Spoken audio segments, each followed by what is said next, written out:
How to fix Forza Horizon 6. Error code E00. Load failed. Error occurred while trying to load save data.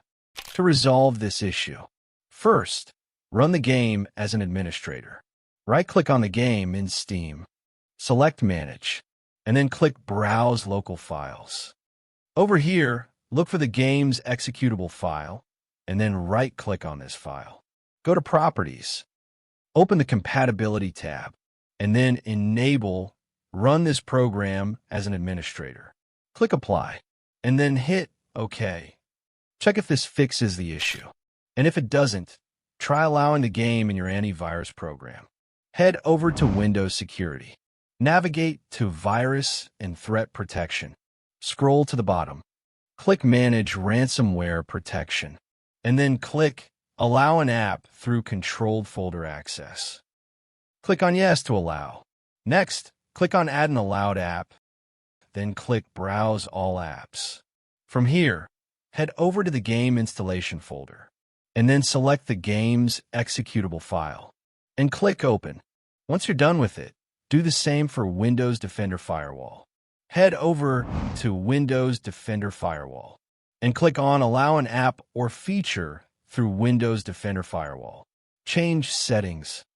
Allow another app, and then Browse.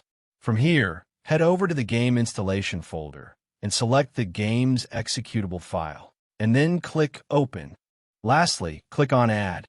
Similarly, if you have any third-party antivirus app installed, make sure you allow the app through your antivirus app also.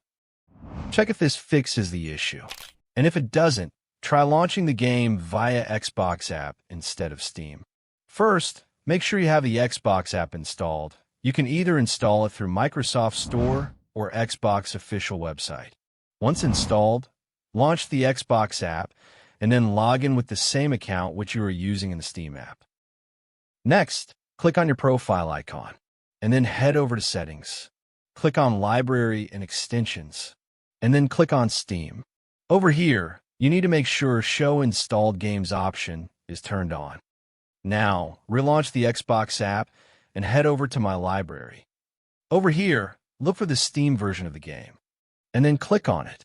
Now launch the game from here. Check if this fixes the issue, and if it doesn't, try verifying the integrity of your game files. First, launch the Steam app. Right-click on the game in Steam. Select Properties, and click on Installed Files option.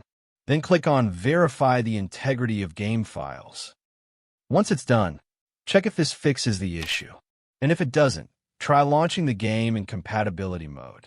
Right-click on the game in Steam. Select Manage, and then click Browse Local Files. Look for the game's executable file, and then right-click on this file. Go to Properties. Open the Compatibility tab, and then enable Run this program in compatibility mode. Click Apply, and then hit OK. Check if this fixes the issue, and if it doesn't, try disabling full screen optimizations. Again, head over to the Compatibility tab in the same menu, and then disable the full screen optimizations option. Click Apply, and then hit OK. Check if this fixes the issue, and if it doesn't, perform a clean installation of your graphics drivers. Download the latest drivers directly from the NVIDIA or AMD website based on your system, and then perform a clean installation. Once you're done with that, restart your system. Check if this fixes the issue, and if it doesn't, ensure your Windows region, date, and time settings are completely accurate and synchronized. Firstly, turn on Automatic Time Setting, and secondly, click Sync Now over here. Check if this fixes the issue. And if it doesn't, make sure the gaming services are updated. Head over to the Microsoft Store, and then click on this download icon in the bottom left corner. From here, you can check for updates to make sure the gaming services are up to date. Check if this fixes the issue. And if it doesn't, try repairing the game. Head over to the Xbox app, click on the profile icon at the top. Then click on the Support option. Next, click on Gaming Services Repair Tool. Click on Start Repairing. Then click on Yes to allow. Let it take its time. and then check if this fixes the issue. And if it doesn't, as a final resort, uninstall the game completely and reinstall it onto a different high-speed SSD, preferably your local C drive. That's all for this video. If you found this video helpful, don't forget to hit the like button and subscribe to our channel for more such content.